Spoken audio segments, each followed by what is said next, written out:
At the beginning of the movie, we see the lush forests of South Malabar during the 17th century. Two men are struggling to create fire by rubbing wood together. Suddenly, one of them hears a strange sound that brings him to a calm awareness. He recognizes the voice and its source, telling his companion that something is amiss and they must keep the fire alive. They plan to cross the river the next morning. Later that night, Theva awakens to find the fire extinguished and his companion, Cora, missing. He calls out for Cora, but receives no reply, prompting him to search for him in the eerie silence of the forest, punctuated only by the soft sounds of wildlife. Eventually, he finds Cora transfixed, staring at a tree. Theva glances at the tree just as a fire suddenly flares up behind it. Yakshi emerges, captivating Cora with her presence. As she approaches him, Theva desperately tries to snap Cora out of his trance, but Yakshi glares at him, sending him fleeing in fear. Yakshi then enchants Cora, leading him beneath her favorite tree where she begins to drink his blood. Meanwhile, Theva makes his way to the riverbank, which is surging with turbulent waters. He manages to cross the river and ventures into the depths of the forest, unsure of his destination. In the forest, he stumbles upon a door. Without a second thought, he steps through it and finds himself in a sprawling, deserted mansion. Starved after days without food, he spots some coconuts lying around. Without hesitation, he grabs one and starts eating. Just then, he hears a man's voice asking who he is and what he's doing there. Apologizing, Theva insists he's not a thief, only a wanderer who accidentally ventured here. Another voice inquires again, and they move toward it. Ramu, a servant, mentions to the master that there is a traveler. An old man emerges, the owner of the mansion, and warmly welcomes Theva, remarking that it has been a long time since they had a guest. Ramu prepares a betel leaf for the owner and offers it to him. Curious, the owner asks how Theva arrived there. Theva explains that he is a singer who used to wake Maharaj with his songs, and he crossed the river to escape danger, hoping to find safety. The owner requests a song, and Theva obliges. After listening, the owner praises him, inviting Theva to stay for a meal and possibly even forever. Despite the generous offer, Theva insists he must go, but the owner feels that refusing help is disrespectful. Ramu advises against arguing, while Theva humbly states he is unworthy of their hospitality. The owner dismisses the idea of caste distinction, instructing Ramu to show Theva to a room near the granary. As Ramu leads him through the mansion, he warns Theva to be cautious, explaining that many rooms are barred and have remained untouched for centuries. Not even they know what lies within. Ramu emphasizes the importance of staying away from the southern part of the house, where a warrior had vanished after mistakenly venturing. That night, after Theva sings for the master, Ramu provides him with a hearty meal. Theva, famished, feels bliss after eating, but the master scolds him for thanking God instead of his generosity. Apologizing, Theva senses the master's displeasure deepening. Later, Ramu carries food to the upper levels, where the chains clanking echoes. When Theva steps outside for water, he notices graves scattered nearby, sending a chill through him. Terrified, he rushes back to the house. As he drinks water, the sound of chains returns, drawing him toward its source. He climbs the stairs, determined to uncover the mystery behind the unsettling noise, but as he opens the door upstairs, his red tent collapses. Hesitant and afraid, he ascends the dark staircase. As he moves forward, the loud sound of a rat startles him, and losing his balance, he falls. The clanking of chains behind him echoes as whoever is bound pulls at their shackles. Seeing this, Theva flees in terror. The next morning, he awakens to the sound of dice. Stepping outside, he feels a surge of joy. He has played this game countless times before. The master invites him to a game of Chopar, and Ramu joins them. The master declares that before they begin, stakes must be placed on the game. Thewan replies he has nothing but his dhoti. The master counters, "You have one more thing, your time. In this universe, time is the most valuable currency." Theva, confused, responds, "I don't understand." The master explains, "After the war, you were sold along with Dacia. When you escaped and crossed the river, you found yourself here playing Chopar with me. This is the ruthless game of time." Theva concedes, "I'm sorry, master. I must leave." The master insists on the dice. As Theva reaches for them, the master swipes his hand away, sending the dice tumbling onto the Chopar board. "Now you've rolled. We must play," he says, forcing Theva into the game. As they play, Ramu prepares food nearby. Theva gains ground, showcasing his playful moves in the dice game. Hours pass, and morning fades into evening. The master needs 12 points to win. He rolls the dice, landing on 7, and Theva lets out a sigh of relief. But then, as if guided by an unseen force, the dice roll again, landing squarely on 12. The master erupts in laughter, and Theva feels a sense of betrayal wash over him. Frustrated, he storms out, heading straight for the kitchen. Ramu tells him, "Now you'll have to remain here for the rest of your life." Theva replies, "It's the master's decree." Ramu warns, he may seem powerful, but he's a treacherous cheat. Theva urges him to speak carefully, fearing the master might overhear. That evening, as they eat, the master devours his meal like a beast. He motions for Theva to eat as well, remarking, "If you grow weak, your mother will worry." Theva replies, "Master, I've never spoken of my mother." The master, seemingly amused, says, "I mentioned her. You've just forgotten." He continues, "Has the cook revealed anything about us?" To which Theva answers, "No, master, he said nothing." The master recounts a previous guest who was incited by the cook against him, leading to the guest's brutal demise at the master's own hands. Now he lies quietly beneath the ground to the south of the house. Just then, Ramu enters, and the master demands more food. Ramu retorts that he has already fed him 4 times, and there is nothing left. As the two of them converse, Theva notices their tense expressions. Suddenly, he hears Yaksha's voice. The master demands, "Ramu, are you not afraid of death?" Ramu replies defiantly, "You are not afraid yourself." The master barks, "Lower your eyes, dog." His anger causes the house to tremble, but Ramu stands firm, still taunting the master. In a swift motion, the master seizes Ramu by the neck, eliciting a gasp from Theva. "Forgive him," Theva implores. "Silence, you wretch," the master snaps, releasing Ramu, who is ordered to begin singing. Ramu narrowly escapes a grim fate.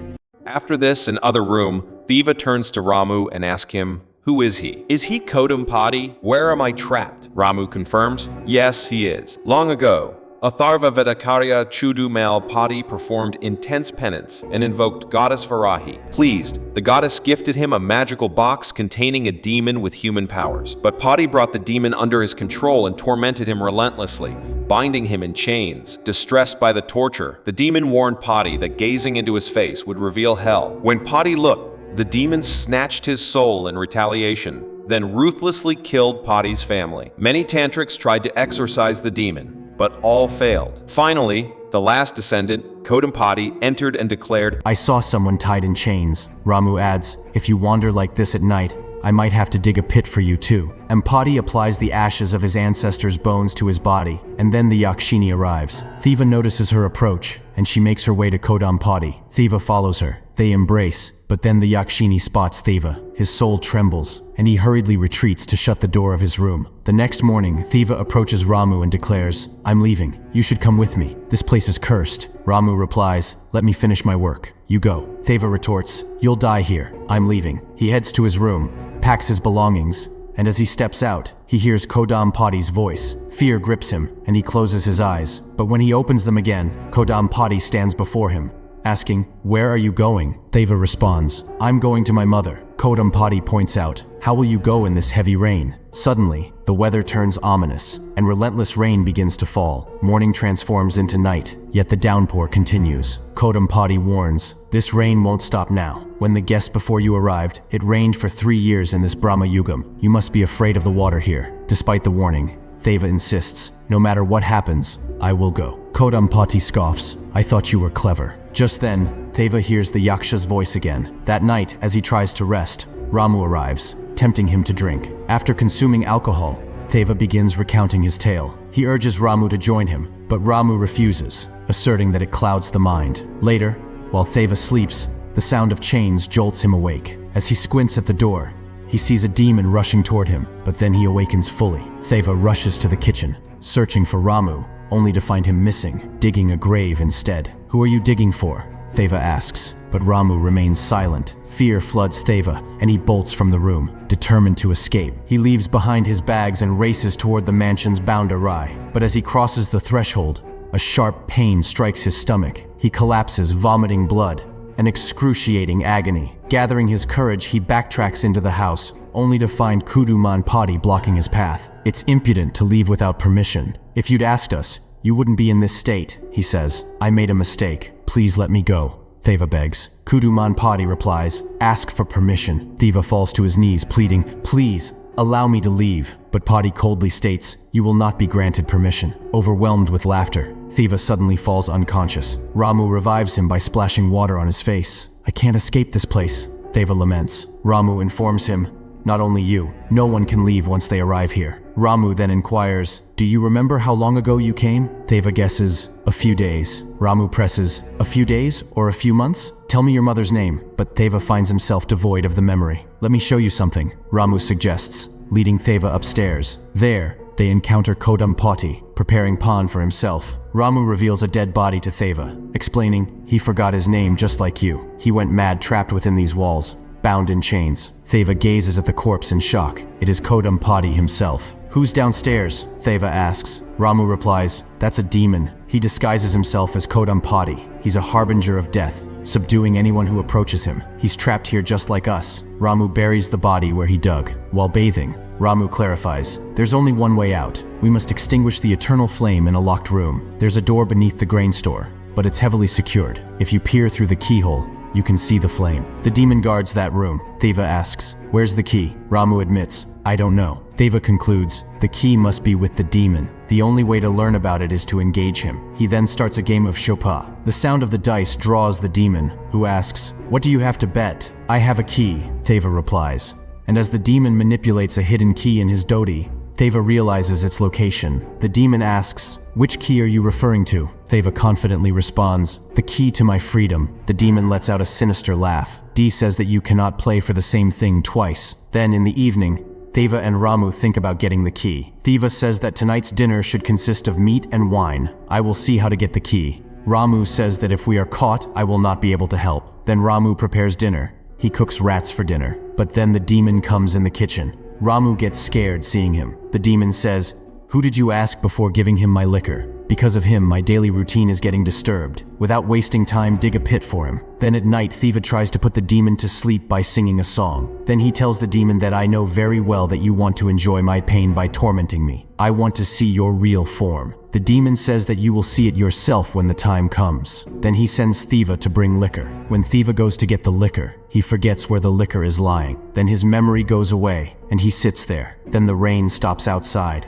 Theva also comes to know about this. Then his eyes fall on a knife lying near him. Then he hides that knife with him and goes to the demon. At that time, the demon was sleeping. Then Theva starts checking the key in his doti. But while checking the key, he hears a knife. That demon gets up and runs away in fear. That demon gets down and goes to him and says that the time of reckoning has come for you. Then Theva takes out his knife and tries to kill him, but he catches Theva by the throat and starts releasing his soul from his mouth. But then he hears a voice from the room below. Then he leaves Theva and checks his key. Then he remembers that when he caught Ramu, he must have taken out the key secretly. Meanwhile, Ramu reaches the Akhand Jyoti and extinguishes it. As soon as the flame is extinguished, all the lamps of that mansion are extinguished. Then, Theva walks in the darkness and reaches a room. There were many strange things lying in that room. Then Ramu also comes there. He says that it is a box given by goddess Vera, which she gave to Chudalpati. Then Theva catches Ramu by the throat and says that "You have cheated me, Ramu."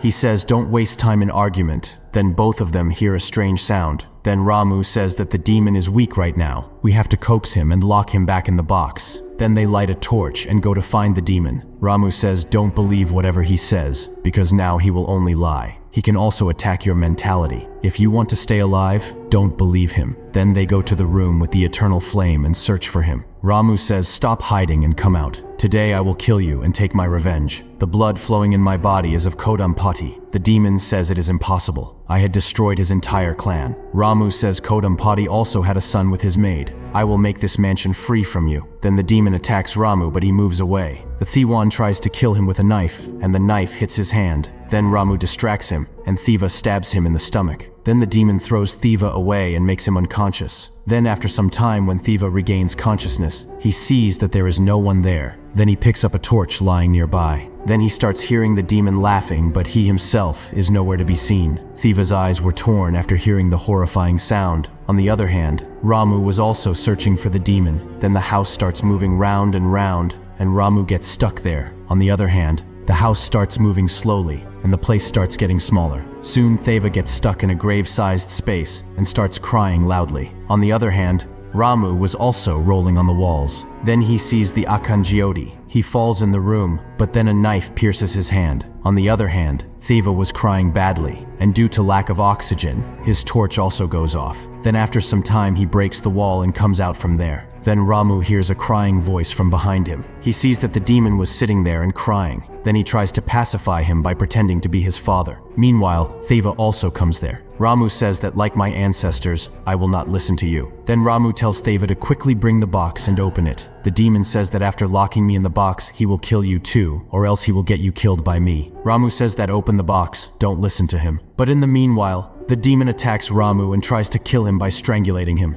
Then, Theva uses his brain and stabs him in the neck with a knife. Then the demon does not groan. Then, Ramu takes out the ring of black powers from his finger. While dying, he says that lightning will strike you. Then Ramu burns that demon. While dying, strange sounds come out of him. Then after his death, the real demon comes out of his body. Then he hides in that room. Then going inside that room, Ramu tells him to come out. From now on, I am your master. Then as soon as Ramu takes out the ring, that demon bows his head in front of him. When Ramu starts wearing the ring, Theva catches his hand. Theva says that you should not wear this ring. Whoever accepts it will become corrupt. Ramu says that I have the right over it. If you come in between, then you will have to die. Then both of them fight over that ring. They both try to kill each other. At that time, the demon starts fighting both of them. Then while fighting, the ring falls down, but their fight does not stop. Then in no time, fire spreads all around. Meanwhile, Theva picks up the ring. Then the walls of that room start falling and that part of the mansion collapses. Then the next day morning, Theva comes out of that mansion and starts going outside. This time, no power stopped him from coming out, but suddenly Ramu comes and stops him.